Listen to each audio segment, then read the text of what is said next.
అందరికీ హృదయపూర్వక నమస్కారాలు తెలియజేసుకుంటాను.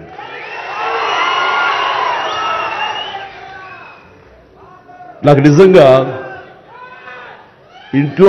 మా ఇంట్లో అడిగారు, పద్మవిభూషణ్ అవార్డు అనౌన్స్ చేయగానే చాలా ఆనందంగా ఎంత ఆనందపడుతున్నారు ఏంటంటే, నిజంగా పద్మభూషణ్ అవార్డు వచ్చినప్పుడు నాకు ఉన్న ఆనందం అంతా ఇంత కాదు. కానీ ఇన్నేళ్ల తర్వాత ఇప్పుడు ఈ పద్మవిభూషణ్ అవార్డు వచ్చినప్పుడు నిజంగా అంత ఉత్సాహం లేదు. ఏదో వచ్చింది, సంతోషం, గౌరవంగా స్వీకరించాలి, ఎంత ప్రజాభిమానం అని అనుకుంటూ ఉన్నాను. కానీ ఆ తర్వాత తరలి వచ్చేటువంటి వివిధ ప్రాంతాల నుంచి మనుషులు కానివ్వండి, వ్యక్తులు, అభిమానులు, సినిమా పరిశ్రమ నుంచి కానివ్వండి, రకరకాల అసోసియేషన్స్ కానివ్వండి, అలా ఎంతోమంది రాజకీయ ప్రబుద్ధులు కానివ్వండి, అందరూ గత వారం రోజులుగా ఎడతెరిపి లేకుండా వాళ్ళు ప్రశంసలు కురిపిస్తున్నారంటే ఆ ఆనందం ద్విగుణీకృతమైంది. ఎంతో ఉద్వేగానికి ఎంతో ఇదన్నది. అవార్డు ఇవ్వని అభిమానం, అవార్డు ఇవ్వని ఉత్సాహం, ప్రోత్సాహం మీ కరతాళ ధ్వనుల ద్వారా, మీ ప్రశంసల ద్వారా ప్రతి ఒక్కళ్ళు మనసారా ఆశీర్వదిస్తుంటే చాలు, ఈ జన్మ, ఇది పూర్వజన్మ సుకృతం, ఎప్పుడో చేసుకున్న పుణ్యఫలం, మా అమ్మానాన్నలు వాళ్ళకి జన్మించేందుకు వాళ్ళు చేసిన పుణ్యఫలం నాకు ఈ విధంగా సంక్రమించిందంటూ నేను నిజంగా మనసు స్పందించి అలా భావిస్తాను. అదే మీ ముందు ఉంచుతున్నాను. ఇక నాకు తెలిసి ప్రప్రథమంగా అవార్డులు అనౌన్స్ చేసిన వెంటనే ఒక ప్రభుత్వం స్పందించి వారికి ఈ రకంగా సన్మానం చెయ్యాలి అనే భావం రావటం అన్నది బహుశా ఎప్పుడు జరగలేదు. ఇదే మొట్టమొదటిసారి జరిగింది. దానికి ప్రధానమైన కారణం యువకులు, డైనమిక్ లీడర్, మన ముఖ్యమంత్రి రేవంత్ రెడ్డి గారు, అలాగే వాళ్ళ సహచర మంత్రి వర్యులు, వీళ్ళందరూ ఒక్కడిగా అనుకుని స్పందించిన మనసుతోటి మన వాళ్ళని మనం గౌరవించుకోకపోతే ఎలాగ గౌరవించుకోవాలి అంటూ అన్నది నిజంగా చెప్తాను. సభాముఖంగా వారికి నా హృదయపూర్వక ధన్యవాదాలు తెలియజేస్తాను.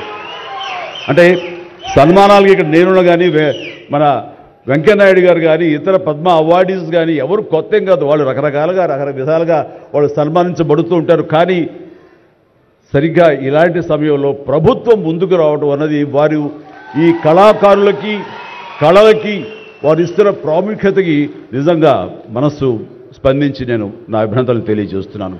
ఇందులో భాగంగా నిన్న మొన్న ముఖ్యమంత్రి గారు అనౌన్స్ చేశారు, ఇక్కడ నంది అవార్డ్స్ అనేవి ఒకప్పుడు ఇస్తూ వచ్చాము. నంది అవార్డ్స్ అనేది తర్వాత అదేదో గత చరిత్రలాగా అయిపోయి మాకు అందరికీ చిన్న డిసప్పాయింట్మెంట్ ఉంది అంటే ఇరు రాష్ట్రాల్లో కూడా. అరే, కళాకారులు ఇంత నెగ్లెక్ట్ చేస్తున్నారు, ఇంత నిర్లక్ష్యపరుస్తున్నారు, ఎందుకు ఉత్సాహపరచట్లేదు? అది పెద్ద గొప్ప విషయం కూడా కాదు అది. అండ్ అది ఇస్తే కనుక చాలామంది చాలా ఉత్సాహం ఉంటుంది. ఆ ప్రోత్సాహంతో మరింత ముందుకెళ్తారు. తద్వారా ఎన్నో సినిమాలు కానీ, నాటకరంగం కానీ ఇవన్నీ అభివృద్ధి చెందుతాయి. తద్వారా ఎంతోమందికి ఎంప్లాయ్మెంట్ కానివ్వండి, ఎంతోమంది ప్రోత్సాహం కళాకారులు ఇంకొంచెం రావడం కానివ్వండి. ఆ రకంగా ఈ రోజున చూస్తే కనుక మన సినిమాలు ప్రపంచవ్యాప్తంగా ముందుకెళ్తున్నాయంటే అలాంటి ప్రోత్సాహం, అలాంటి ఉత్సాహం ఉండబట్టే. సో ప్రభుత్వ పరంగా కూడా అలాంటివి ఉంటే కనుక ఇది మరింత ముందుకెళ్ళడానికి అవకాశం ఉంది. అది గుర్తెరిగి ఈ రోజున ఆ అవార్డులు మళ్ళీ మనం రెజ్యూమ్ చేస్తాం, మళ్ళీ తిరిగి మళ్ళీ ఇస్తామని ఆ నిర్ణయం తీసుకోవటం, దానికి పేరు ప్రజాగాయకుడు. జీవితం అంతా కూడా రెవల్యూషనరీగా మార్పు తీసుకురావాలని ప్రయత్నించే నిరంతర శ్రామిక కళాకారుడు శ్రీ గద్దర్ గారు. గద్దర్ గారి పేరున అవార్డులు ఇవ్వటం అన్నది ఎంతో సముచితం, ఎంతో ఆనందం, ఎంతో ముదాహం.